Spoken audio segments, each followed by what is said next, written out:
Rodolfo dice que suena muy extremo, me imagino que es lo que quise decir. Voy a tratar de hacerles ver que en efecto lo que quiero estudiar tiene que ver con condiciones extremas en la teoría que conocemos volviendo a las interacciones fuertes, que es la termodinámica cuántica. Cuando hablo de condiciones extremas, estoy hablando de sistemas que sienten interacción fuerte, pero en donde hay algo externo que es intenso. Por ejemplo, la temperatura o la densidad, o como voy a mostrarles en gran parte de la charla, la presencia de un campo magnético de intensidad variable, pero al final de cuentas puede ser también muy intenso. Ahora, esto puede sonar como que ¿a qué quieres estudiar eso? Suena como raro. Pero no es tan raro. Resulta que existen sistemas en la naturaleza que deben ser descritos de esa manera, y eso es lo que queremos hacer, describir la naturaleza. Y, por ejemplo, uno de estos sistemas es el universo total. Hace 3.7 mil millones de años, resulta que después de la gran explosión, creemos que el universo atravesó por una etapa de inflación, si ustedes quieren, pero después era una sopa verdaderamente caliente y densa de las partículas elementales que existen hoy en día. Eso quiere decir que había muchas interacciones entre ellas, y al haber muchas interacciones, la pregunta es ¿cómo es que estas interacciones pueden ser descritas bajo tales circunstancias? ¿Cómo incorporamos la temperatura? ¿Y cómo incorporamos la densidad? ¿Y cómo incorporamos algún otro agente externo que pudo haber estado presente para tratar de entender la evolución del universo desde entonces hasta la fecha? ¿Cómo tuvo que ver estas condiciones en por ejemplo, la formación de estructura o la abundancia de los elementos, etcétera, etcétera? Esa es una de las uno de los sistemas físicos donde esto puede la relevancia. Otro sistema físico, por supuesto, es el interior de objetos compactos, una estrella de neutrones. Es un objeto que, después de que se le acabó el combustible nuclear, la gravedad hizo que esta estrella estuviera muy, muy compacta. Son objetos del orden de la masa de la Tierra, pero en un radio del orden de 10 kilómetros. Entonces, puede imaginarse una roca bien densa. Y la pregunta es: ¿qué pasa en su interior? La densidad podrá estar haciendo que, por ejemplo, la rotación sea anómala, en el sentido de que es un superfluido tal que permite que esté rotando muy rápidamente esta estrella, el interior de esta estrella, y por tanto tengamos pulsares de muy alta frecuencia. Eso también es lo que quiero estudiar, porque en el interior de estos objetos se encuentra materia que interactúa fuertemente. Y el tercer ejemplo, que de hecho voy a dedicar mucho de la charla a describir, tiene que ver con otras circunstancias que no sucedieron hace mucho o bien están lejos, sino que están muy cerquita. Y esos son experimentos que se realizan en laboratorios terrestres, haciendo colisionar núcleos de elementos pesados. La razón por la que queremos hacer los elementos pesados es porque la densidad inicial va a ser alta, para empezar, y entonces vamos a poder producir materia que, hay muchas partículas que se producen en estas condiciones y que puede también interactuar en situaciones en las que la temperatura y la densidad son no distanciadas. Esas son las condiciones de elementos pesados relativistas. Entonces, ¿por qué o cómo describimos este tipo de materia? Pues lo que hacemos, puesto que estamos hablando de un sistema estadístico, es recurrir a la noción de equilibrio. Entonces nos conviene hacer un diagrama de fase. A este diagrama de fase le voy a llamar la diagrama de fase de la cromodinámica cuántica, que es la teoría que describe la interacción fuerte. Y, un poco arbitrario, en el eje vertical voy a poner la temperatura, en el eje horizontal la densidad medida como el potencial químico asociado a una carga conservada, en este caso el número barión. Entonces piensen en el eje horizontal como la densidad. En realidad, más técnicamente sería el potencial químico, que es qué tanta energía tengo que invertir para un barión en el sistema. Y en el eje vertical la temperatura. Entonces, supongamos que podemos lograr que esta materia esté en equilibrio térmico, equilibrio estadístico. La pregunta que nos hacemos es: ¿habrá transiciones de fase? Y esto es un dibujo, es una concepción artística de qué es lo que sucede con un diagrama de este tipo. Bueno, para densidades bariónicas del orden de la densidad nuclear y temperaturas muy bajitas, tenemos la materia nuclear ordinaria, muy corriente. Aquí estamos nosotros. Nosotros estamos hechos de núcleos, ¿no? Entonces aquí vivimos. ¿Pero qué pasa si calentamos esta materia? Bueno, vamos a calentarla cerca del eje vertical, es decir, con el potencial químico cercano a cero. Y vamos a calentar y calentar y calentar, y resulta que se ha encontrado desde varios puntos de vista, uno de ellos, quizás el no menos importante, cálculos de esta teoría, pero utilizando una técnica en Monte Carlo que se conoce como látiz QCD.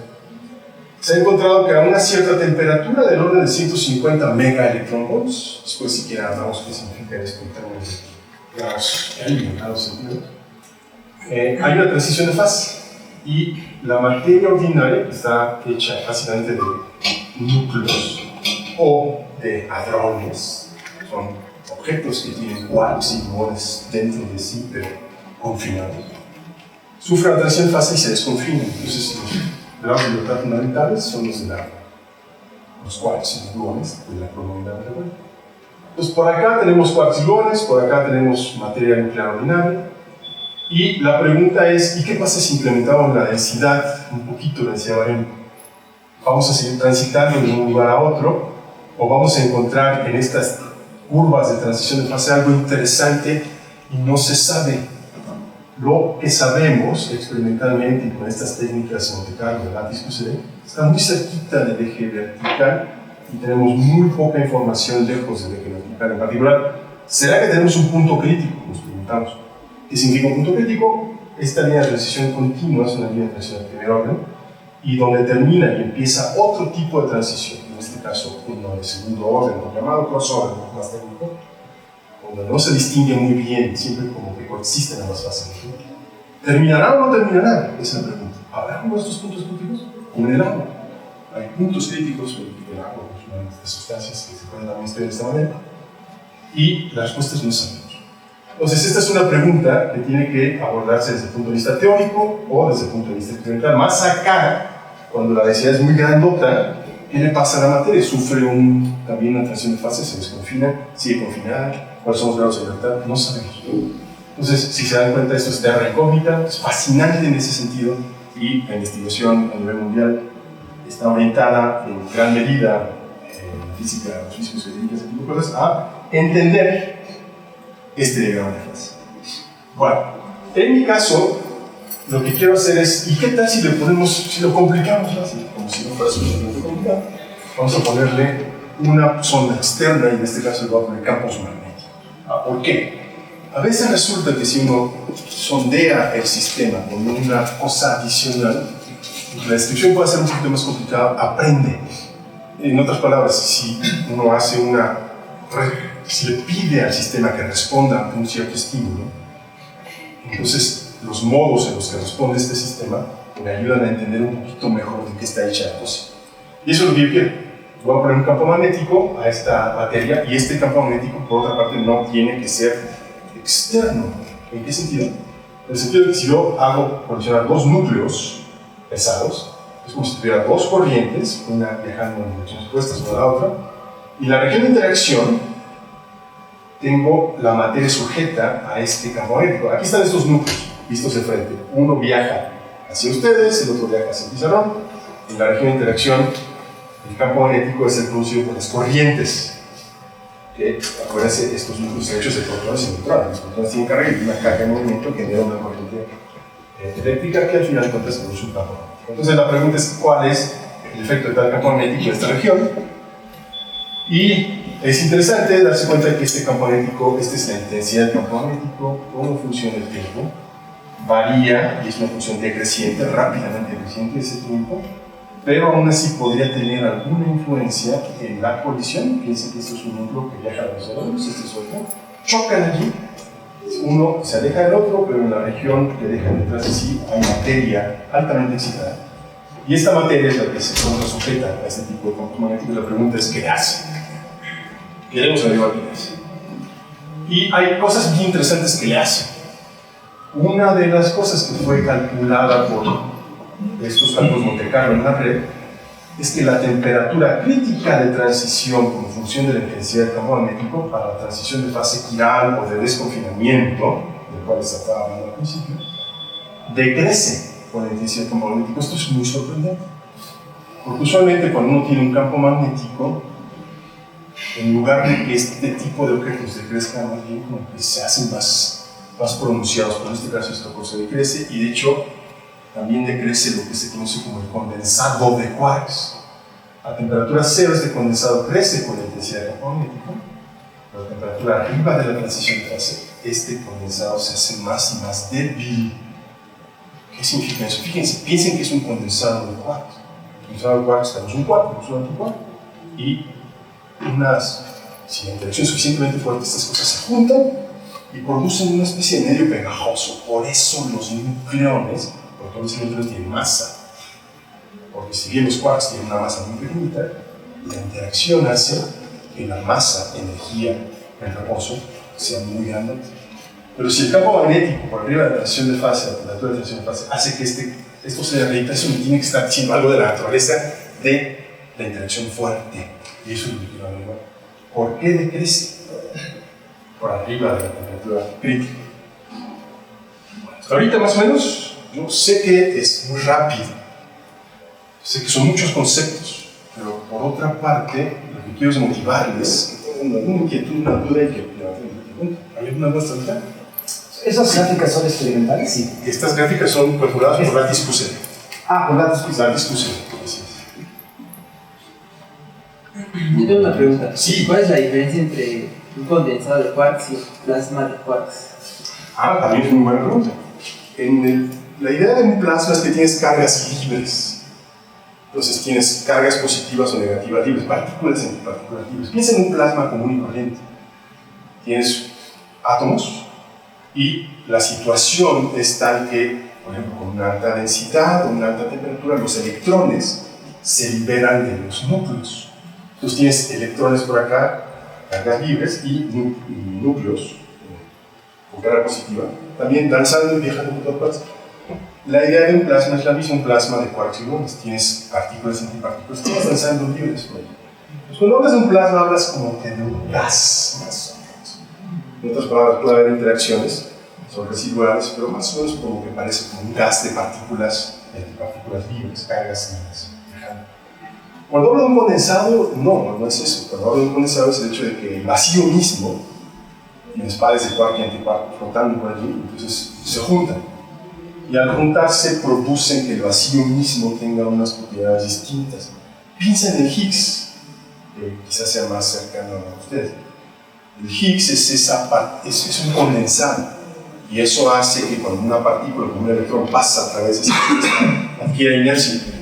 Y entonces se vuelve masiva. El Higgs le da masa a las partículas. Esto es lo mismo que en el caso de la interacción fuerte.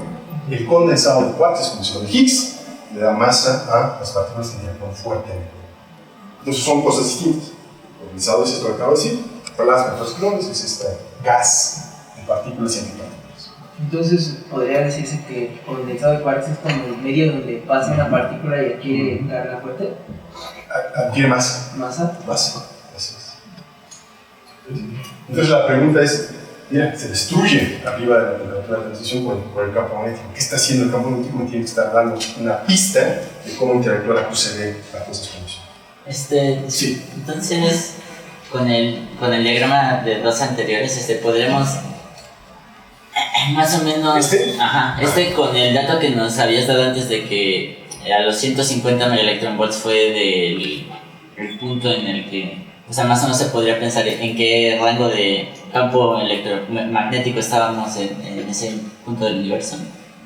No necesariamente, porque son dos cosas separadas. En este caso estamos hablando de, ciertamente es una propiedad de la QCD, pero no necesariamente durante la evolución del universo temprano había un campo magnético de una o otra interacción.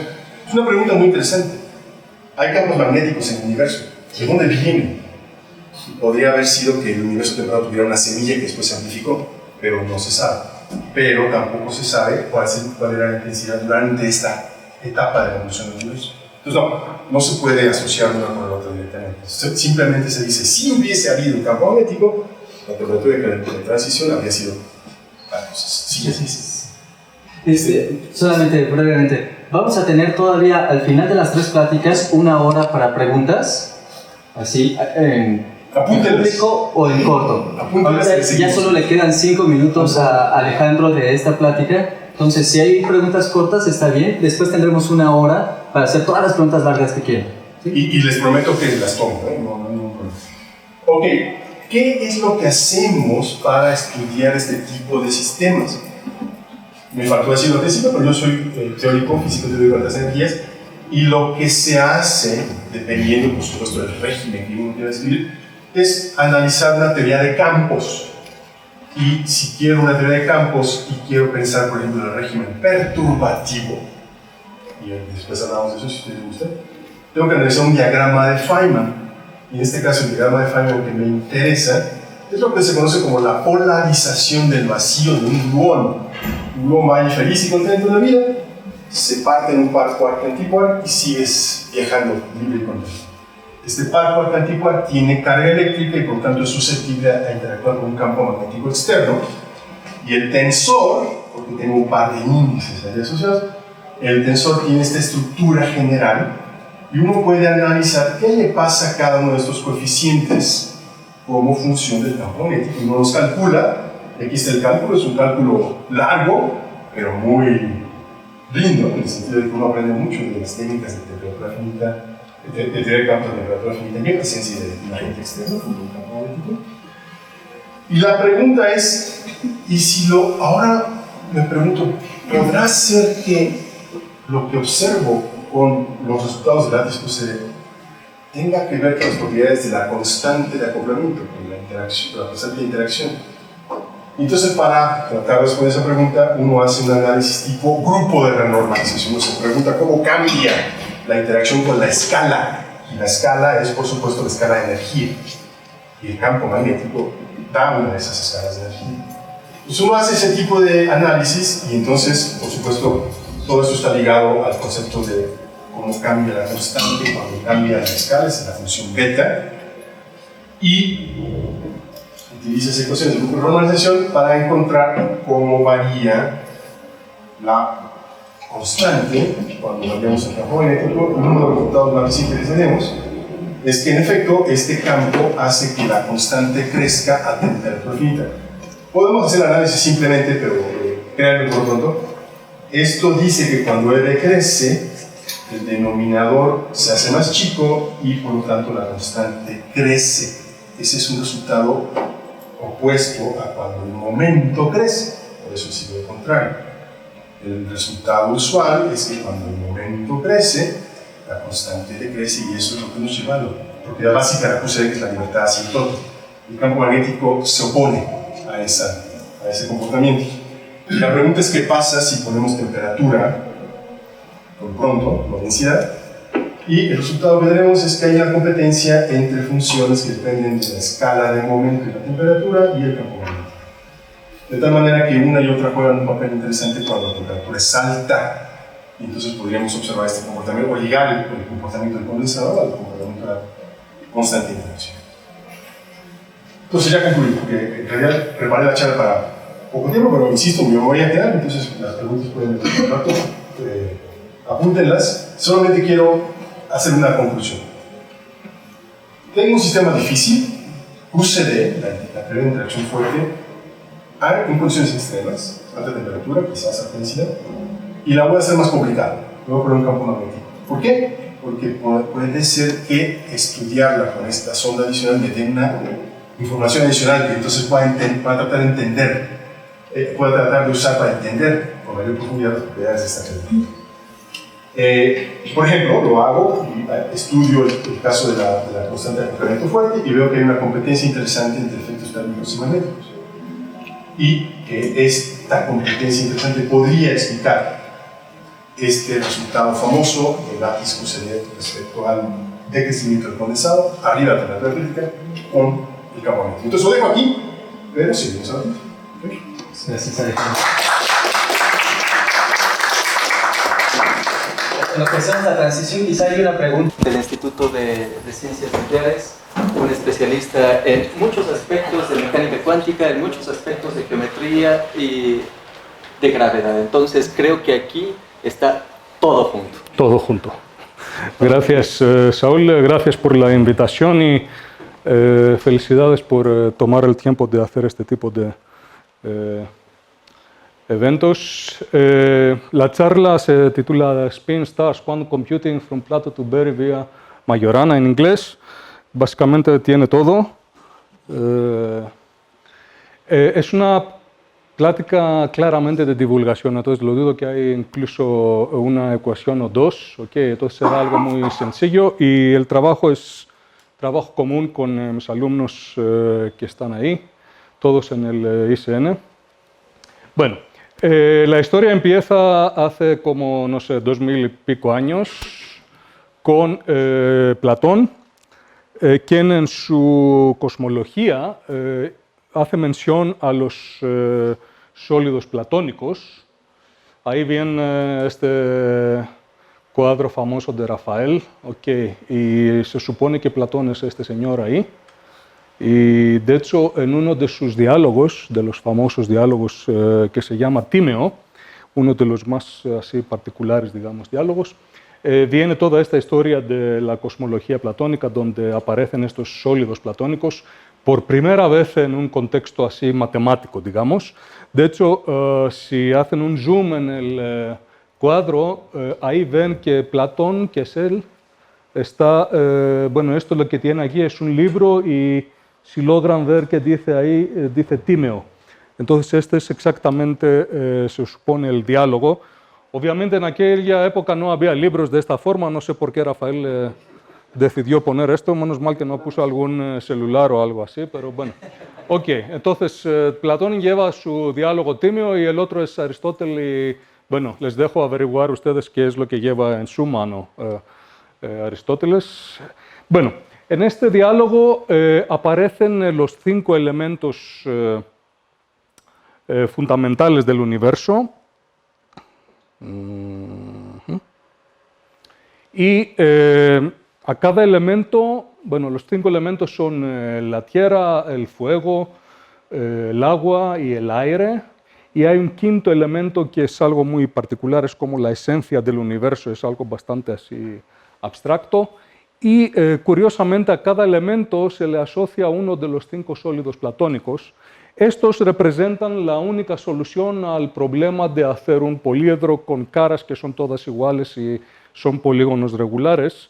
Y en la era de Platón ya habían demostrado que estas 5 son las únicas soluciones al problema. Bueno, es interesante ir a un museo en Escocia donde aparecen estas piedritas que son como 1000 años antes de Platón. Son neolíticas y, bueno, parecen tener la misma simetría que los sólidos platónicos. Bueno, no tengo claro qué grado de conocimiento tenían sobre estas cosas en aquella época, pero la verdad es que preexistían. Bueno, estos mismos sólidos platónicos reaparecieron muchas veces a lo largo de toda la historia. Muy notablemente en el trabajo de Kepler, quien construyó todo un sistema para describir el sistema solar en términos de estos. Y muchos años después, en el 1932, tenemos el trabajo de Majorana, Ettore Majorana, un físico italiano teórico, quien nació en 1906 en Catania, y nadie sabe cuándo murió, si es que ya está muerto. Bueno, desapareció de un barco, entró en el barco, nunca salió del barco, se supone que o cayó en el mar o decidió desaparecer porque el día anterior sacó todo su dinero del banco. Entonces, nadie sabe. Hay incluso historias que hasta 1959 alguien lo vio por Uruguay, por ahí. Bueno, es una historia larga. Esta desaparición fue en 1938. 6 años antes apareció un artículo de él en italiano, atomi orientati in campo magnetico variabile, donde, como en una nota de pie, aparece esta construcción. Este psi es un estado cuántico de un spin. Y como saben, un spin J tiene dos J más 1 posibles estados, que son eigenestados de la proyección a lo largo de Z. Entonces, un estado genérico es una combinación lineal de estos estados con coeficientes complejos, que son estos Cs que aparecen aquí. Y lo que propuso Majorana en 3 líneas ahí, lo que ven, nada más, es que estos mismos coeficientes de la expansión del estado los puedo usar como coeficientes de un polinomio en una variable compleja. Obtengo un polinomio que tiene 2j raíces, y entonces estas raíces son puntos en el plano complejo que básicamente corresponden al estado cuántico. Y estos puntos en el plano complejo los puedo traer sobre la esfera por proyección estereográfica. Entonces, cada estado cuántico de spin J me da 2J puntos sobre la esfera, y esta asociación es única. Entonces, distintos estados me dan distintos puntos, y distintos puntos corresponden a distintos estados. Bueno, entonces es como una etiqueta para estados cuánticos. Este conjunto de puntos, bueno, aquí es un poco más formalmente. Entonces tengo el estado, lo escribimos como un conjunto de coeficientes. De ahí sacamos este polinomio cuyos coeficientes son básicamente estos, bueno, multiplicados por algunos radicales ahí, no es muy importante. De aquí podemos factorizar el polinomio, encontramos las 2j raíces, y estas raíces se pueden proyectar estereográficamente sobre la esfera, y me da estos R puntos sobre la esfera, que llamamos, el conjunto de estos puntos lo llamamos la constelación de Majorana del estado con que empezamos. Entonces, cada estado de spin J me da una constelación. Y ahora, bueno, algunos ejemplos, a ver si tengo un spin un medio. Un estado genérico se ve así. Escribo el polinomio correspondiente y encuentro la única raíz en este caso, que me da un punto que tiene coordenadas z y phi, donde z y phi son estos parámetros que aparecen en el estado. Para el caso de spin 1, tomo un estado como ejemplo de proyección hacia arriba. El polinomio es z cuadrado, tiene una doble raíz 0, la cual cuando la proyecto estereográficamente me da 2 puntos en el polo norte. Okay. Estos dos estados, ambos, se llaman coherentes porque apuntan en una cierta dirección. Todas las estrellas están en una misma dirección. Son los estados más clásicos que existen, por esto. Y al otro extremo, por ejemplo, para spin 3 medios, puedo tomar este estado, que es un estado famoso, encontrar su polinomio de Majorana, las 3 raíces, y son 3 puntos que me dan un triángulo equilátero sobre el ecuador de la esfera. Okay. Entonces, este último estado es un estado que no apunta en todas las estrellas en la misma dirección, sino en todas las posibles direcciones, son los más dispersos posible.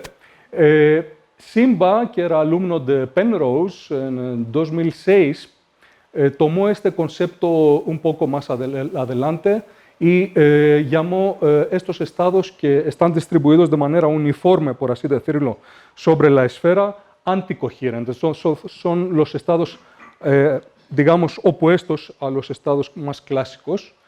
Y buscando soluciones a esta condición de anticoherencia, encontró para spin 2, por ejemplo, para spin 2 tengo 4 estrellas, y el estado que me da más cuántico que puedo construir es un tetraedro platónico. Estas son las raíces, y si las traigo sobre la esfera me dan un tetraedro platónico. Puedo hacer para spin 6 el mismo problema y encuentro un icosaedro. Entonces, todos estos diagramas de sólidos platónicos de repente adquieren un significado muy distinto. Me hablan de ciertos estados cuánticos que tienen, son las más cuánticas, digamos, los estados más cuánticos disponibles. Ok, entonces hay interés recientemente sobre estos estados, desde 2000 y pico que Simba escribió esto hasta hoy en día. Y el siguiente pedazo de esta historia requiere un poco el concepto de un haz fibrado. Entonces nos preguntamos qué exactamente es un haz fibrado. Bueno, aquí es una foto de velcro. Es una superficie donde de cada punto sale como una fibra. Más genéricamente, en un haz fibrado tenemos un espacio que llamamos base. Aquí lo dibujé como un plano X y Y. Y por encima de cada punto hay una copia del mismo espacio que se llama la fibra. Fíjense que la fibra no tiene que ser así unidimensional, puede ser con cualquier dimensión y con cualquier topología. Entonces, lo mismo para el espacio base. Okay. Entonces, un haz fibrado es exactamente esto, un espacio base, que puede ser cualquier cosa, por encima del cual, de cada punto del cual hay una copia de un mismo espacio que es la fibra. En un haz fibrado hay el concepto de una conexión.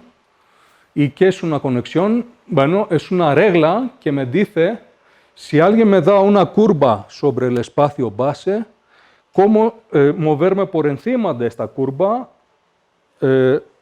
variando mi posición a lo largo de la fibra. Entonces, es una regla que determina este movimiento de manera única. Por ejemplo, si tomo como haz fibrado el plano X y Y como espacio base y la fibra es el eje Z, y les doy,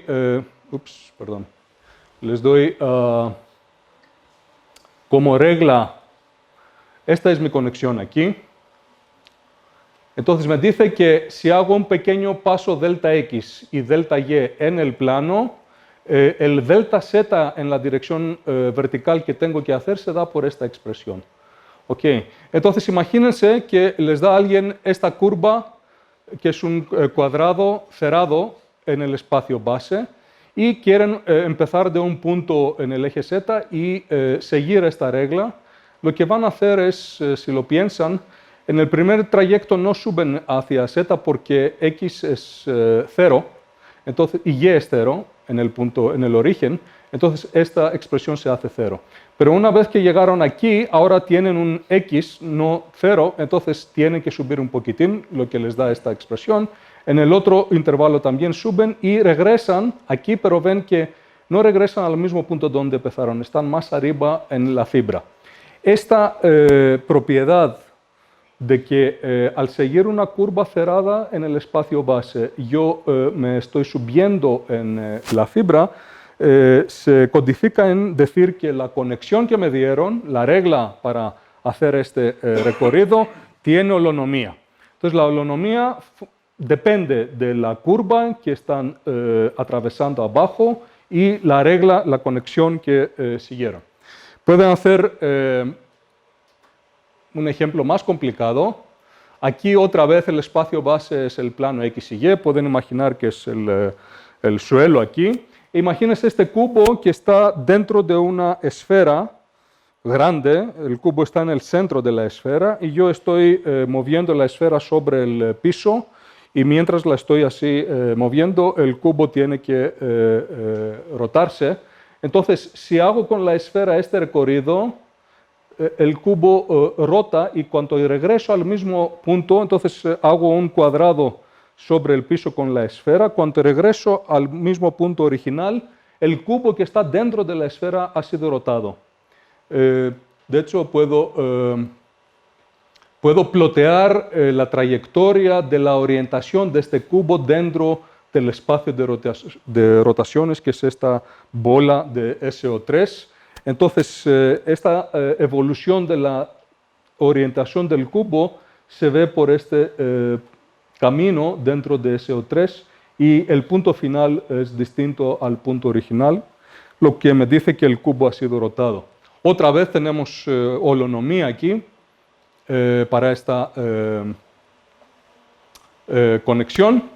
Y esto me lleva por fin al tema de la computación cuántica, que es lo que estamos viendo hoy en día con mis alumnos. Computación cuántica se trata de manejar sistemas donde la información se almacena en qubits en lugar de bits clásicos. Los bits clásicos, como saben, pueden tener dos estados, 0 y 1, por ejemplo. Los bits cuánticos tienen estos dos estados disponibles, pero tienen cualquier combinación lineal de los dos estados también disponible. Por ejemplo, aquí tengo 4 qubits. Si escribo el estado hacia abajo como 0 y el estado hacia arriba como 1, este estado es el 0101. Esto lo puedo interpretar como un número binario, que es el 5. Y si este último estaba hacia abajo, tendría el 0100, que sería el 4. Lo que estoy diciendo aquí es que también existe el estado 4 más 5, que es una combinación lineal de estos dos, en el cual el spin no apunta ni hacia arriba ni hacia abajo, apunta en una dirección distinta. Bueno, computación cuántica, entonces las computadoras cuánticas operan sobre qubits y les cambian el estado. Una manera pictórica es tener el estado input. Aquí está una máquina que acepta este estado y me da otro, y esta máquina se llama una compuerta cuántica. Bueno, ahora toda la historia, bueno, gran parte de la historia de computación cuántica es cómo construir estas compuertas. Entonces, lo que queremos son máquinas cuánticas que entra a un estado cuántico y tienen como output otro estado cuántico. Y ha habido dos propuestas muy atractivas, digamos. Una se llama computación cuántica holonómica. Este es el artículo que se considera que empezó la idea esta. La propuesta básica de este artículo es que las máquinas estas se produzcan como holonomías de conexiones en un cierto haz fibrado. Bueno, es una historia larga que no tengo tiempo de explicar, pero igual que hicimos un recorrido en el suelo con este cubo y al final el cubo de la orientación original llegó a una orientación final, lo mismo hacemos con el estado de un sistema cuántico, lo estamos transportando en un espacio abstracto con una conexión, y la holonomía de este transporte es exactamente la transformación que queremos que haga la compuerta sobre el estado. ¿La conexión aquí qué cosa es? ¿Un operador cuántico? Evolución según Schrödinger. Entonces, la ecuación de Schrödinger es la que impone una conexión. ¿Okay? Entonces, si pides que el estado satisfaga la ecuación de Schrödinger, esto equivale a definir una conexión en este espacio. Entonces, simplemente agarras el sistema, lo transportas así, y al llegar al mismo punto original, el sistema ha subido en el espacio de Hilbert, y esta transformación es la holonomía de la conexión y es la compuerta que queremos implementar. Tiene una ventaja que es bastante resistente, digamos, a ruido. Entonces, si el camino se distorsiona por ruido, la holonomía no depende tanto de esto. Tiene otros problemas que no voy a explicar. Una segunda propuesta muy reciente, de 2008, de Kitaev y compañía, fue Topological Quantum Computation, que es algo aún más resistente. Ahí, digamos, el sistema predilecto es un sistema de aniones, que son partículas con una estadística que no es ni bosónica ni fermiónica, entonces son bastante particular. Y la operación básica ahí es tomas dos aniones y los intercambias. Y tienes dos maneras de intercambiarlos, o de este sentido o el sentido opuesto. Cada una de estos la representas por una trenza básica con, digamos, la manera que se pasan, uno pasa por encima y en el otro caso por abajo. Y una compuerta lógica se ve ya como un diagrama de trenza. La ventaja de esta propuesta es que es extremadamente resiliente ante ruido, porque solo nos importa la topología de este diagrama. Si cambio un poquitín estos hilos, no cambia el efecto de la compuerta, pero del otro lado es un sistema que solo se puede implementar con aniones y estos son muy difíciles de manipular. Entonces, tenemos dos propuestas, holonómica y topológica, cada una con sus ventajas y desventajas, y nosotros estamos trabajando en lo que llamamos, hasta encontrar algo mejor, toponomic Quantum Computation, que es algo híbrido entre los dos. Hemos encontrado que, igual que teníamos estos estados cuya representación de Majorana se daba por sólidos platónicos, hemos extendido esto en un concepto de planos en el espacio de Hilbert. Entonces, vamos dentro del espacio de Hilbert y elegimos planos de dimensión K, no solo un estado que es una línea, sino todo un hiperplano de dimensión K. Okay. Y los planos están generados por ciertos estados, cada uno de los cuales es un estado platónico de este tipo. Y hemos encontrado ciertas rotaciones que podemos hacer a estos planos que regresan el plano a sí mismo. Pero mientras el plano regresa a sí mismo, dos estados particulares en este plano, después de esta rotación, no regresan a sí mismo, regresan a otro par de estados que define el mismo plano. Y es esta transformación de los estados iniciales a los finales que implementa la compuerta lógica.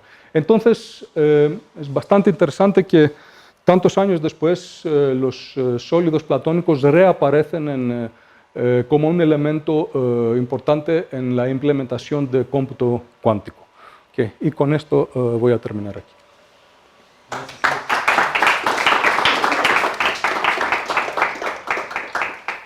Dado lo corto del tiempo, ¿algún estudiante que tenga alguna pregunta? ¿Se han pensado cómo va a ser la implementación física de esas operaciones? Son puras rotaciones, entonces esto es la ventaja. En lugar de tener sistemas aniónicos que son extremadamente complicados de manipular, estos son sistemas, son partículas, okay, que los puedes rotar en el espacio con un campo magnético. ¿Algo más? Gonzalo Ramos, él es del Instituto de Física y se dedica a propiedades geométricas de la teoría de cuerdas y fenomenología de ella. Perfecto, pues gracias, Leo. Básicamente lo que quisiéramos nosotros entender... Sí, no quiere, ¿verdad? Sí, pero... Porque no... Tú síguele. No, es que no tengo las imágenes, son fundamentales. ¿No tienes las imágenes? No cambia. Aquí se congeló. ¿Se congeló ahí? Y eso casi cayó,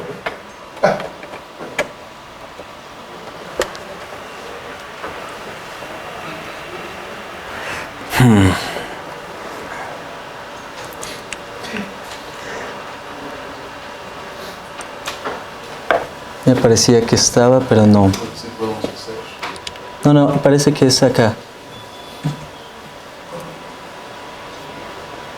Sí, pero está más grande que la pantalla. No, pero es por el tamaño de la pantalla del display, ¿no? Porque maneja el display. Yo creo que ya está, ¿no? Sí, ya está. Bueno, ya rapidito. Entonces, básicamente lo que les quiero platicar es de cómo funcionaría, cómo tendríamos que caminar hacia la descripción de partículas y de la cosmología a partir de la teoría de cuerdas. Este es un sueño que tiene como 30 años de edad, que todavía no ha sido cristalizado y que ha habido interesantes avances de los que les voy a platicar el día de hoy, caminando hacia, de hecho, los dos caminos que mencionaron los previos expositores. Uno de ellos me va a ser bastante útil con su quinta esencia y otro, la cromodinámica cuántica, también va a aparecer por ahí. Básicamente esto es lo que nosotros quisiéramos describir. Tenemos la teoría cuántica de campos, eso es lo que sabemos. Una cosa que me gustaría mencionar aquí para que nos vayamos entrando en calor es que la teoría cuántica de campos como tal es una teoría que admite un número infinito de soluciones.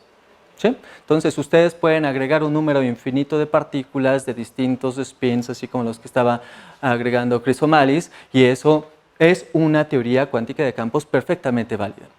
Sin embargo, a lo que llegaron las personas es a una descripción no solamente que es una teoría cuántica de campos válida, sino que además describe todas las partículas elementales. Hoy ya hemos escuchado acerca de QCD, También deberíamos estar familiarizados un poco con la electrodinámica a un nivel cuántico, que también está dado en términos de partículas, lo cual en suma forma lo que conocemos como el modelo estándar de partículas elementales. En él hay 3 generaciones o familias de partículas que llamamos quarks y leptones, y un Higgs, que es el encargado de darles masa mediante un mecanismo que a lo mejor todos hemos escuchado descrito desde 2012, cuando fue finalmente comprobado.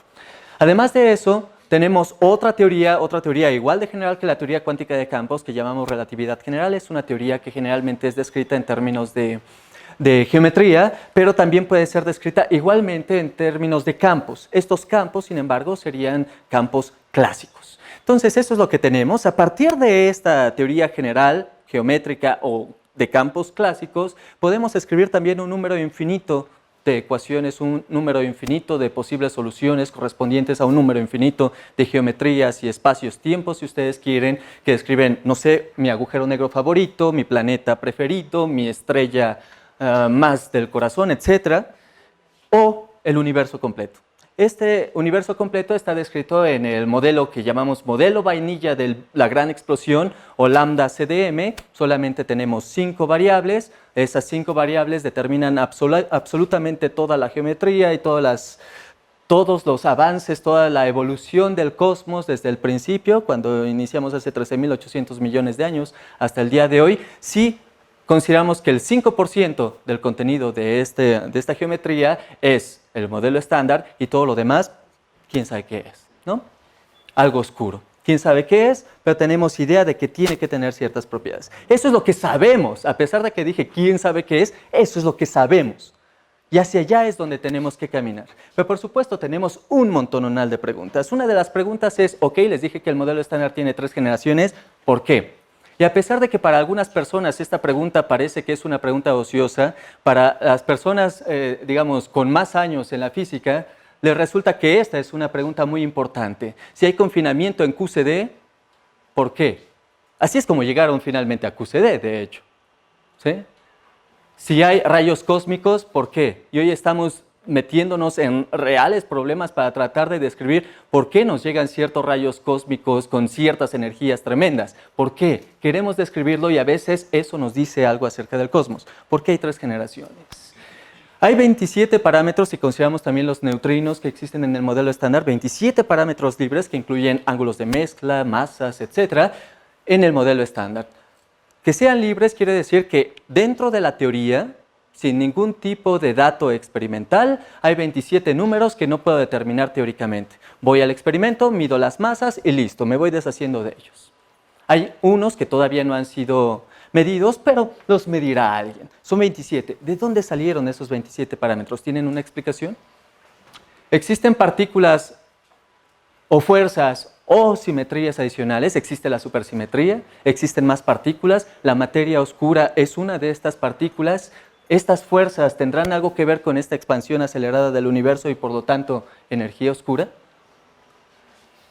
Las masas de las partículas, ok, ya las medí, pero otra pregunta de ¿por qué? ¿Por qué son esas masas? Parece que hay una estructura en las masas de las partículas. ¿Por qué existe esta? Existe unificación. A Einstein le gustaba mucho la idea de que todas las partículas provinieran de una sola particulota madre, que todas las fuerzas provinieran de una sola fuerza madre. ¿Existe esta idea de unificación o simplemente es un buen deseo teórico? Tampoco sabemos. ¿Qué es la materia oscura? La repito, no tenemos la menor idea. ¿Existe esa quinta esencia? En la idea platónica teníamos estos 4 elementos y para poderlos conjuntar y poder llegar a una descripción cosmogónica y cosmológica completa necesitábamos esta quinta esencia. Aquí algunas personas dicen, la energía oscura debe ser algo parecido, pero ya muy moderno, es un campo cuántico que está evolucionando de tal manera que provoca esta expansión acelerada. Quinta esencia. ¿Es eso? ¿O es una jalada platónica? No sé. ¿Hay solo 3 más 1 dimensiones? ¿Un tiempo, 3 espacios? Un tiempo sí, ¿no? Porque si no habría, no sé, violación de causalidad, entre otras cosas, pero 3 espaciales, ¿por qué?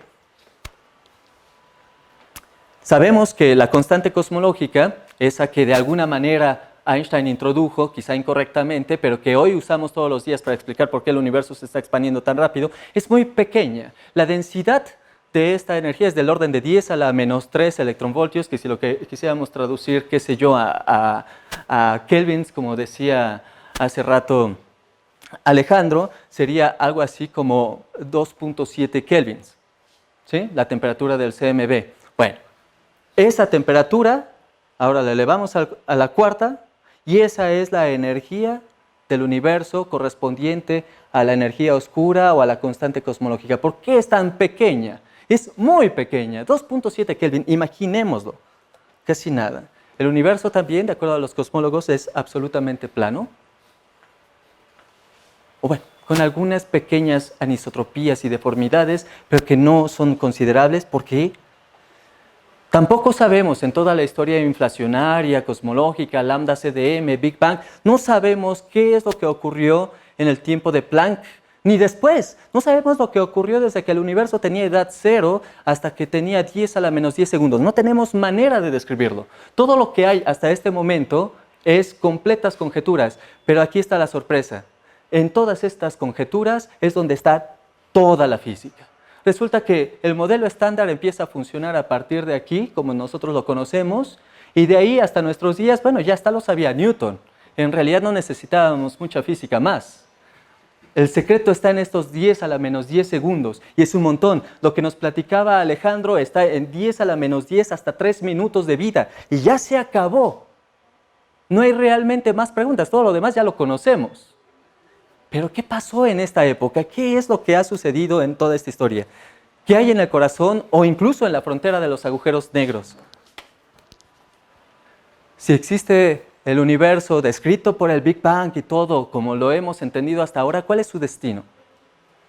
¿Será que solamente existe este universo o hay más? ¿Hay regiones del universo que no están conectadas? ¿Será que nuestro universo en realidad no es plano, allá afuera es más curvo y nosotros solo vemos una fracción pequeña? En fin, todas estas son preguntas que tenemos y todas estas preguntas tienen difíciles candidatos a respuestas. Y una de esas propuestas para tratar de responder esto es la teoría de cuerdas, en la que hace muchos años, muchos de nosotros no habíamos ni siquiera nacido, se ideó que en lugar de partículas estuviéramos todos descritos por oscilaciones de una cuerda fundamental.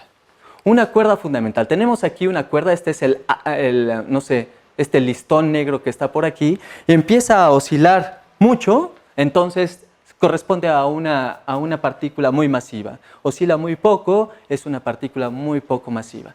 Es así de sencilla la teoría de cuerdas. Pero ahora, esto que yo les acabo de describir es completamente clásico. Incluso la idea de tener una partícula ahí es completamente clásico. La mecánica cuántica nos dice que ni siquiera puedo saber dónde está una partícula, ¿verdad? Eso es muy complicado, esta nube, esta superposición de estados, eso es lo que tengo que considerar. Entonces, a la hora de que cuantizo esto, resulta que me meto en más líos que cuando cuantizamos partículas.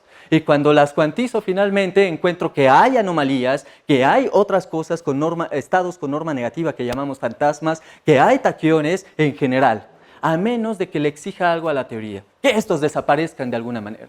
Y para que todos estos desaparezcan es que ocurre que tengo que incluir 10 dimensiones, 9 dimensiones espaciales y una temporal.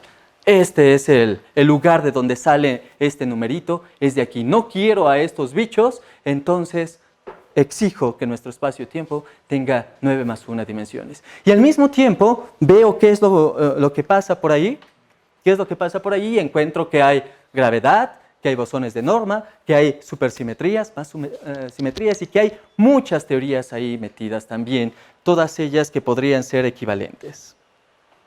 Entonces, por acá me pongo un poquito triste porque eso no me sirve mucho para describir nuestro universo. Déjenme, me salto esta. Además, las personas encontraron que no solamente existía esto en la teoría de cuerdas, sino que además existían hipersuperficies que llamamos branas, y que estas branas de alguna manera conectan a ciertas cuerdas que llamaremos abiertas porque tienen extremos separados, no son como asitos como esta. Esto podría ser un gravitón o un bosón de norma como el que dije, pero resulta que cuando hay branas también tengo otros bosones de norma que pueden ser los responsables de que existan gluones, fotones o bosones W. Entonces tengo todo esto. ¿Y ahora qué hago con todo esto? ¿Puedo describir la respuesta de alguna de las preguntas que tenemos allá? Bueno, primero tengo que deshacerme de los problemas que yo mismo introduje con esta teoría. Hay 6 dimensiones espaciales adicionales. ¿Qué es lo que proponen los especialistas en teoría de cuerdas? Bueno, supongamos que 4 de estas dimensiones son Minkowski, el que conocemos, el que describió Einstein desde el principio. Y las otras 6 dimensiones son un espacio cuyo tamaño es muy pequeño, del orden de 10 a la menos 35 centímetros a la sexta potencia, por ejemplo, y que ese espacio 6-dimensional tiene una forma bizarra como esta. Esta es una caricatura, una proyección bidimensional de algo que conocemos como Calabi-Yau, y que así se ve en cada punto, con este tamaño, en cada punto de nuestras 4 dimensiones, así se ven las otras 6 dimensiones que están por ahí.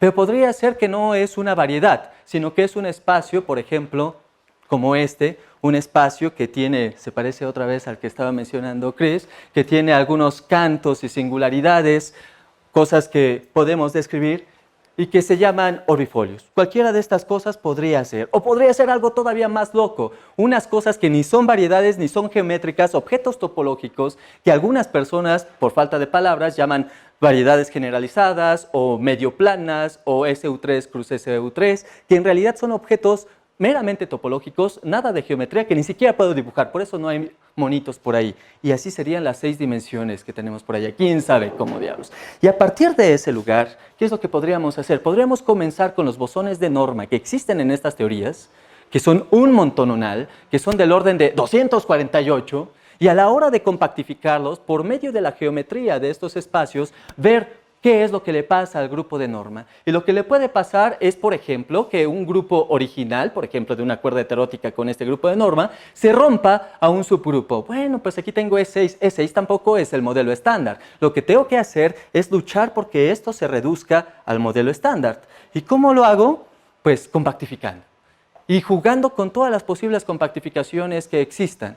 Y viendo cuáles son las posibles consecuencias. Entonces se necesita un poquito de visión geométrica en 6 dimensiones, lo cual no nos nace. Entonces le tenemos que preguntar a la computadora que ella lo haga a veces.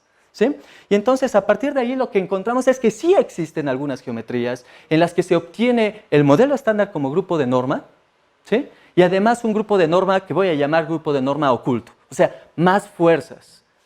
Más fuerzas. Pero no solo más fuerzas. Encuentro que existen partículas elementales, quarks y leptones, que son los que más me gustan, incluyendo a los neutrinos derechos, todo es felicidad. Incluyo Higgses, ¿sí? Lo cual también es bastante bonito, pero resulta que en adición a estas partículas que están aquí, aparecen un chorro de otras partículas del orden de cientos, que también están cargadas bajo este grupo de norma y bajo ese.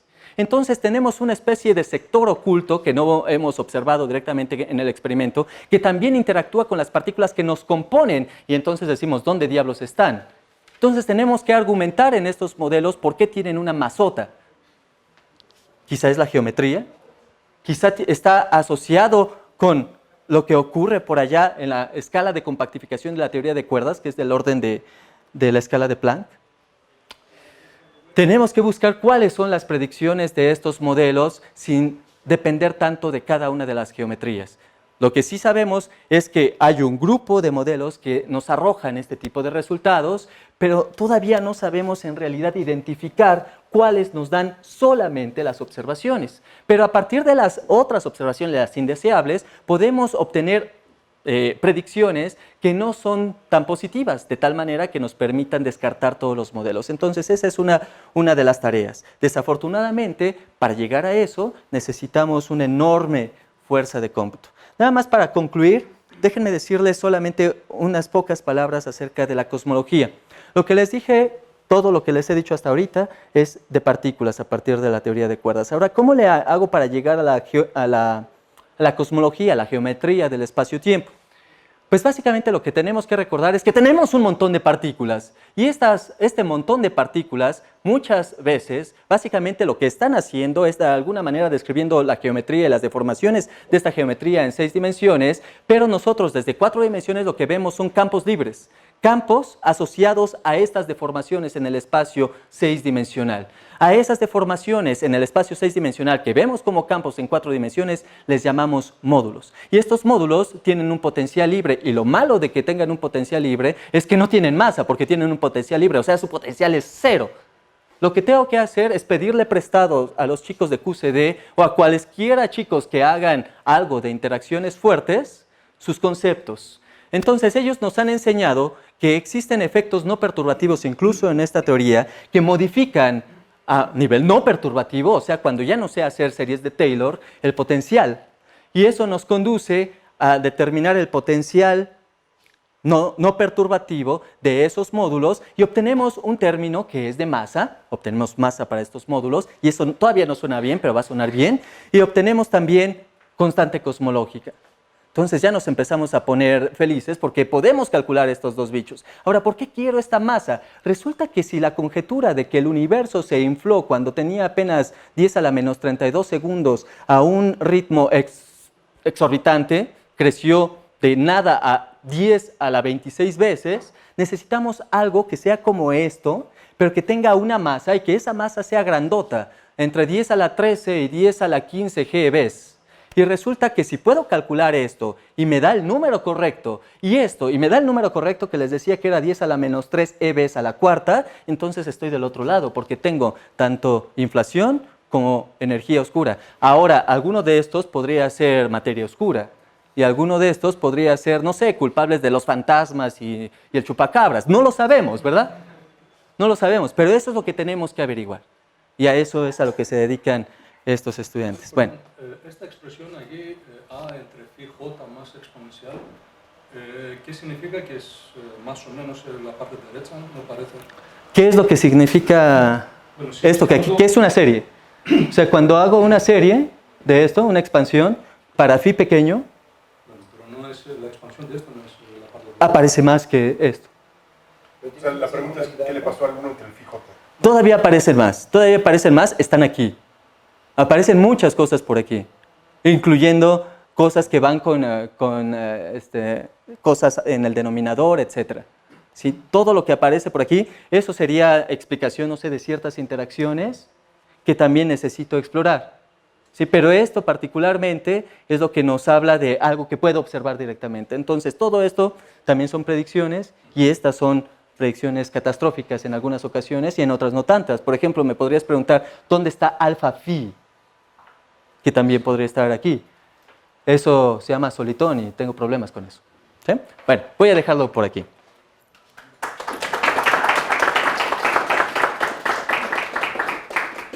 ¿Tenemos alguna otra pregunta para Saúl primero, en público? ¿Algo que le surge preguntarle, Daniel? Bueno, a partir de la idea de la plática anterior, se puede usar esto de mapear los estados cuánticos a un espacio topológico o un espacio geométrico más entendible para poder mapear estados cuánticos de partículas o de sistemas que no entendemos de todo bien en cuestiones geométricas o gravitacionales. Absolutamente. En el caso de Minkowski o algo así que podamos entender mejor. Minkowski ya suena un poquito menos fácil y menos interesante, pero un poquito utilizando este trabajo, cada uno de estos podrías imaginarlo tú como una especie de estado, ¿sí? Y estos estados, estos son un montón, J corre de 1 a cientos. Entonces, estos estados tienen una determinada geometría y una determinada topología, no necesariamente geometría, pero a fuerzas una determinada topología. Y a partir de esa topología tú podrías determinar, de hecho, este potencial, sin necesidad de recurrir a lo que generalmente recurrimos, que son estas herramientas. Quizá directamente de la topología podríamos saber cuál es el potencial efectivo, el que yo vería en 4 dimensiones, meramente saliendo de la topología de estos bichos. Sí, un poquito parecido. ¿Alguna más en particular para Saúl? Sí. Había dicho que las vibraciones de las cuerdas corresponden a una partícula distinta, Ajá, ¿no? sí. ¿Esas vibraciones se pueden decir que pueden viajar más rápido que la luz? No. No. Todo esto es compatible con la relatividad especial particularmente y también con la relatividad general. Por lo tanto, no. De hecho, una de las cosas que decía yo al principio es que para evitar todo ese tipo de monstruos, como los taquiones, pues necesitaba exigirle a las cuerdas que los cancelaran, y para cancelarlo llegaba a la condición de que solamente requiero 6 dimensiones espaciales adicionales. Entonces, esto es lo que te cancela a cualquier tipo de taquión particularmente. Sí. Si la teoría de cuerdas fuera como la correcta para explicar el universo, ¿eso ayudaría a responder todas las preguntas que están ahí? Esa es la idea. O sea, cuando lo presenta Alberto Guijosa, si estuviera él por ahí, esta es una de las ideas más ambiciosas. Entonces, puedo responder todas esas preguntas. El problema es que llevamos prometiendo la respuesta a esas preguntas más de 30 años. Y no tenemos, bueno, quizá tenemos la de alguna, pero así muy indirectamente. ¿Existen fuerzas y partículas adicionales? La respuesta es sí, sí esta teoría es correcta, ¿sí?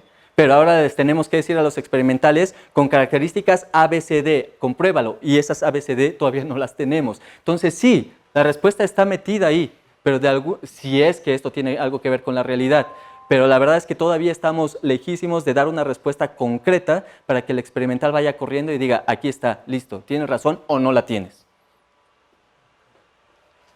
Bueno. En efecto, la teoría es una teoría muy prometedora. Promete y promete y sigue prometiendo. 40 años prometiendo.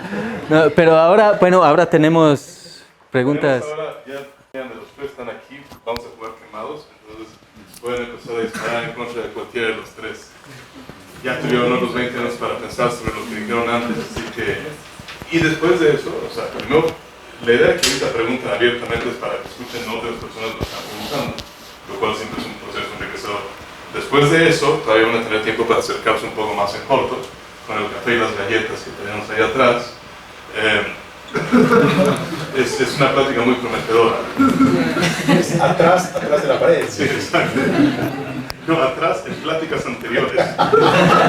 En el tiempo. ¿Otras preguntas para ellos? ¿Levantaste la mano? Sí. Mira, es para Alejandro. Sí. Mira, me gustaría saber cuál es el criterio que tú usas para definir condensación. O sea, digamos, en mecánica estadística es, digamos, la densidad multiplicada por la longitud de Broglie al cubo, ¿no? Y es mayor o igual que 1. En el caso de, digamos, de tu condensación de quarks y de estas partículas, ¿cuál sería tu criterio, o sea, tu criterio físico para definir esa condensación? Ajá, si quieres me quedo para que no... es que es muy intimidante, Saúl, a un lado. Un condensado es literal la misma idea, incluso clásica, que en el caso de sistemas bosónicos. Piensa, por ejemplo, en el caso de un sistema estadístico, un gas ideal hecho de bosones. ¿Y qué quiere decir eso? Quiere decir que tus bosones tienen una cierta distribución térmica y que cuando la temperatura es muy pequeña, la ocupación de ese estado se incrementa muchísimo, ¿no? En el caso que estoy yo describiendo, tú puedes pensar que un par quark-antiquark, en realidad, al ser un estado ligado, forman un bosón. Tienes una partícula, por ejemplo, el spin del quark va así, el del antiquark va así, y entonces se juntan y te forman un bosón. Entonces, estos bosones les gusta estar juntos, en algún sentido, ¿no? Bueno, pero este concepto, más allá de que es lo mismo, este concepto tiene otra implicación que es, digamos que es lo que lo hace muy útil. Resulta ser que la masa de las partículas dentro de un protón, de un neutrón, más generalmente dicho de un hadrón, es directamente proporcional a ese condensado. En otras palabras, tú puedes pensar que el quark, el protón está hecho de 3 quarks, 2 U's y un D, pero para todo fin práctico son iguales, vamos a pensar que sean iguales, y uno sabe que libres, si los pudiera uno medir, tendría una masa, cada uno de ellos tendría una masa de 5 megaelectronvolts, pero el protón tiene una masa de 1000 megaelectronvolts. ¿Cómo es que 3 objetos de 5 megaelectronvolts te hacen un objeto de 1000 megaelectronvolts? La respuesta es que se acoplan al condensado. Entonces, su masa efectiva es proporcional a este objeto, que es como una sustancia pegajosa que vive dentro de cada protón, cada neutrón, en general de cada hadrón. Entonces, sí, el concepto es el mismo, el concepto clásico es el mismo, pero en el contexto de lo que lo estamos describiendo, su importancia tiene que ver con el hecho de que te da un medio que te incrementa la inercia efectiva de las cosas que se mueven a través de él. Sí, por favor. En estas cosas que estabas hablando del campo magnético y que se tiene sus diagramas de fase, etc. ¿Es una teoría normal de QCD o de cromodinámica SO3 normal? Normal. ¿O tienes otras simetrías adicionales? No, resulta que el QCD está hecho de partículas que no nada más tienen carga de color, sino también carga eléctrica. Entonces estas partículas son susceptibles a ser influenciadas por campos magnéticos comunes y corrientes. Entonces la pregunta es, ¿qué pasa si yo tengo materia que interactúa fuertemente entre sí, pero que además está sujeta a las interacciones de un campo magnético? Entonces es una teoría... ¿Es un campo magnético normal? Sí, un imán, un imanzote, sí, un imanzote abeliano, sí, sí. ¿Alguna otra pregunta para Luis Somalis? Yo tengo una pregunta. ¿Esto qué hace? Habló de estas proyecciones de los estados de spin. Digamos, nos dijo que para un cierto estado de spin 2 se proyecta en tetraedro. Mi pregunta es, si vemos las 5 figuras que nos mencionó que eran las 5 de Platón, cada una se le supone que se le puede también asociar un estado de spin. Así es. Estos 5 estados de spin se han podido medir, o sea, se han podido encontrar partículas que... Sí. En laboratorios ya están construyendo estados cuánticos platónicos. Entonces, cada uno de estos ya ha sido producida en el laboratorio. De hecho, nosotros hemos mirado también a estados que llamamos arquimídeos, porque aparte de los sólidos platónicos, hay los sólidos arquimídeos que son, tienen, digamos, menos simetría, pero todavía son muy simétricos. Por ejemplo, una bola de fútbol básicamente es un sólido arquimídeo. Entonces ahí no se pide que todas las caras sean iguales. En el platónico se pide que todas las caras sean iguales, pero en los arquimídeos se piden que sean todas polígonos regulares y que cada vértice tenga el mismo patrón de caras incidentes en este vértice. Con esta condición tienes muchos más sólidos y también corresponden a estados cuánticos, que también algunos se han hecho. Sí, hay un grupo en Ottawa, en Canadá, que está haciendo, incluso cosaedros así muy fácil. ¿Y de estos estados se ha encontrado algo especial, estos estados cuánticos? Tiene muchas propiedades. Entonces, como se mencionó ya, minimizan ciertas, en estos maximizan ciertas incertidumbre. Entonces, cierto producto de incertidumbre está maximizado por ellas. Es muy contraintuitivo, pero si te pregunto, si tengo un estado cuántico y quiero encontrar el estado cuántico más sensible a rotaciones, ¿cuál sería? Muchos físicos dirían el estado coherente, donde todas las estrellas están en un mismo punto, porque es el estado más direccional, digamos. Entonces, si lo desvías un poco de su dirección y lo proyectas a su estado original, esperas que tendrá el mínimo proyección, pero no es el caso. Los estados óptimos para fijar la orientación de un marco son los estados anticoherentes, estos platónicos. Entonces, tienen varias propiedades, algunas muy importantes en metrología cuántica, que es exactamente hacer mediciones así de referencia, de orientación, etc. ¿Más preguntas? Yo quisiera tomar la primera de las preguntas. Solo para, cuando dices que se miden en el laboratorio, ¿cómo se producen? ¿Son átomos? ¿Átomos con orientación de spin o qué es? Son sistemas fotónicos y lo que se mide es lo que se llama la función de Fukushima. Bueno, muy rápidamente explico. Cualquier estado de spin, de cualquier spin, puedo tomar un estado coherente en una cierta dirección n. Esto es el estado cuya representación de Majorana en la esfera tiene todos los puntos en una misma dirección, y esta es la dirección que los tiene. ¿Ok? Entonces todas las estrellas están en un mismo punto. Esto es el estado coherente en la dirección n. ¿Ok? Ahora tomo mi estado genérico psi, lo proyecto sobre este estado y tomo el módulo al cuadrado. Esto es un número positivo, no negativo, digamos, ¿ok?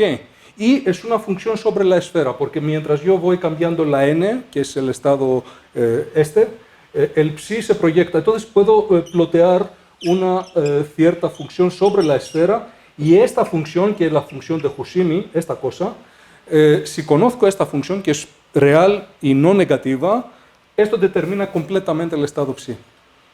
¿Ok? Entonces, el estado psi puedo saber la función de onda, pero en lugar de la función de onda puedo saber esto, y es una descripción igual de buena para la función. Entonces, sobre tu pregunta, se construyen estados platónicos, se proyectan en un estado coherente, se cambia el estado coherente en todas las posibles direcciones, se mide esta proyección y al final se plotea esto, y estas superficies obviamente tienen la simetría del sólido platónico que corresponde aquí. Entonces sí, existen ¿qué estos partícula lo hace? O sea, sistemas fotónicos. De pocos fotones, entonces. Bueno, depende del spin. Si es spin alto son varios. ¿De qué orden? ¿Cuántos son varios? 50. Entonces, son estados que viven en un haz, en una fibra óptica. ¿Cómo lo describen? ¿Cómo se realizan en el laboratorio? Pues no sé. Bueno, en detalle no sé. De hecho, estoy pensando ir a Ottawa para ver qué demonios están haciendo ellos, porque de verdad nos comunicamos y a veces no nos comunicamos. Entonces quiero ir y ver lo que me preguntas. Okay. Sé que son estados A, son lo que llaman, bueno, estos parámetros de Gauss que se usan para la descripción de haces de láseres, etc. Es bastante complicado, pero al final tienen estados que pueden medir esta función y la pueden plotear experimentalmente, y es exactamente lo que te saca matemática para los estados platónicos. Entonces, en este sentido se miden.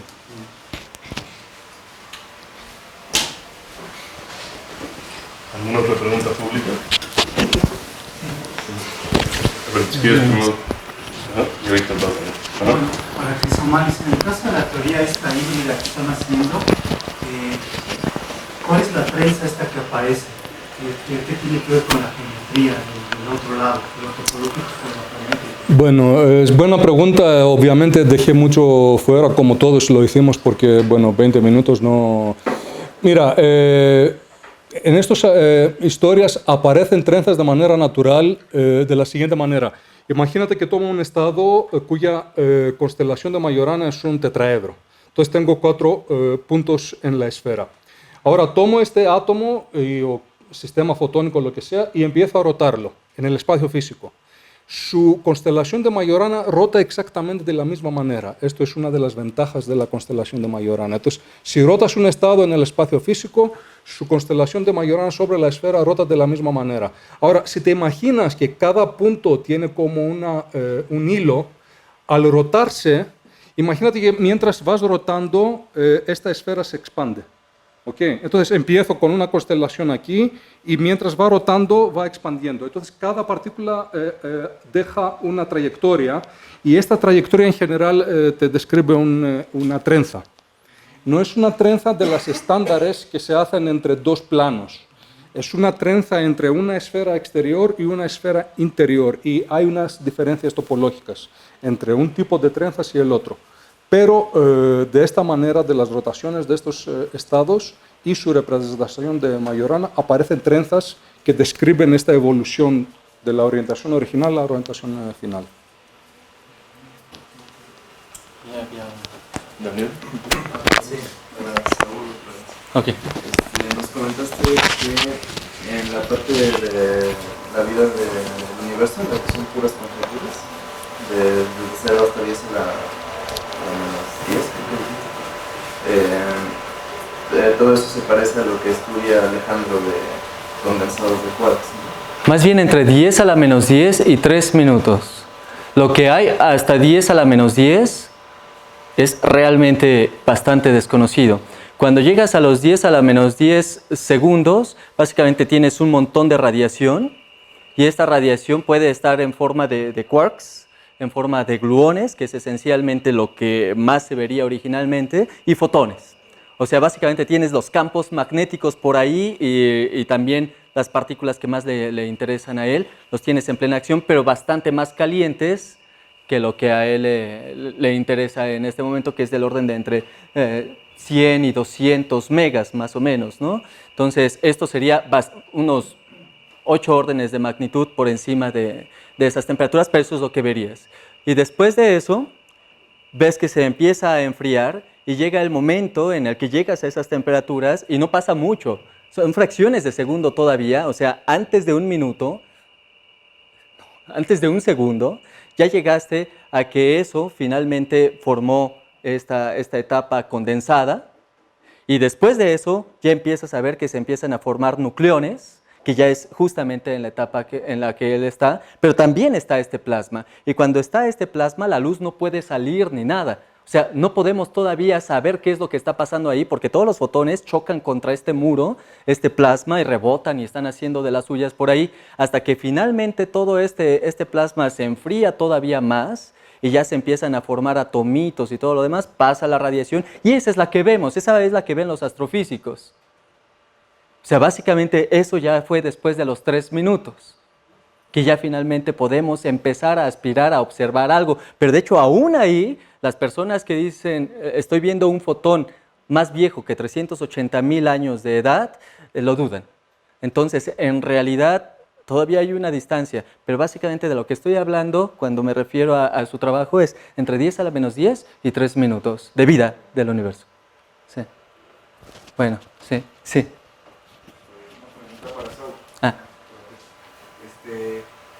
Me gustaría saber cuál sería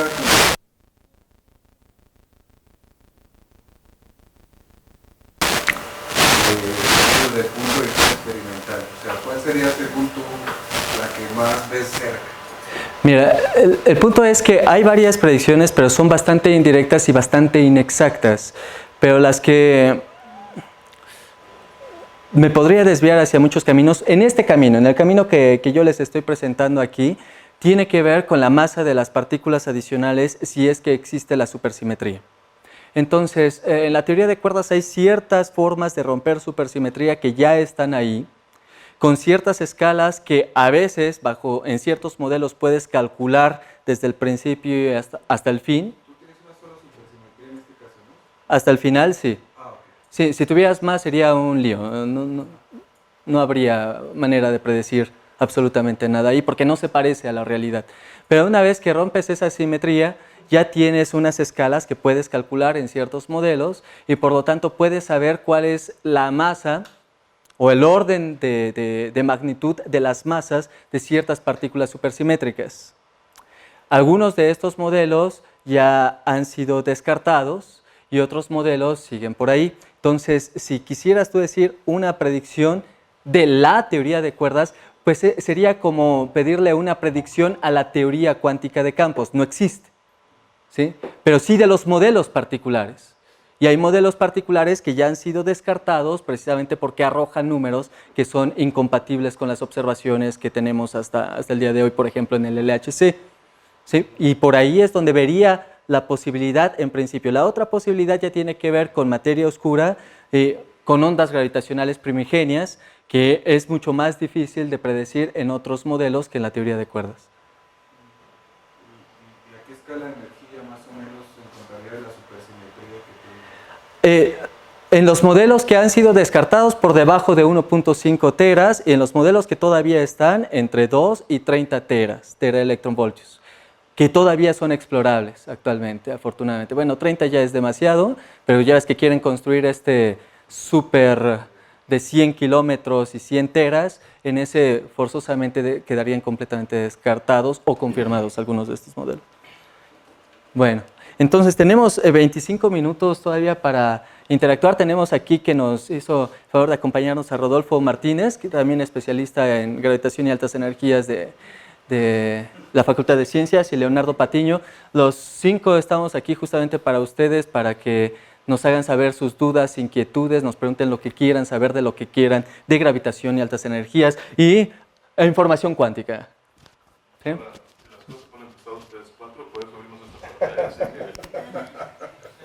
Pues muchas gracias. Muy bien, pues primero agradezcamos a los 3 oradores.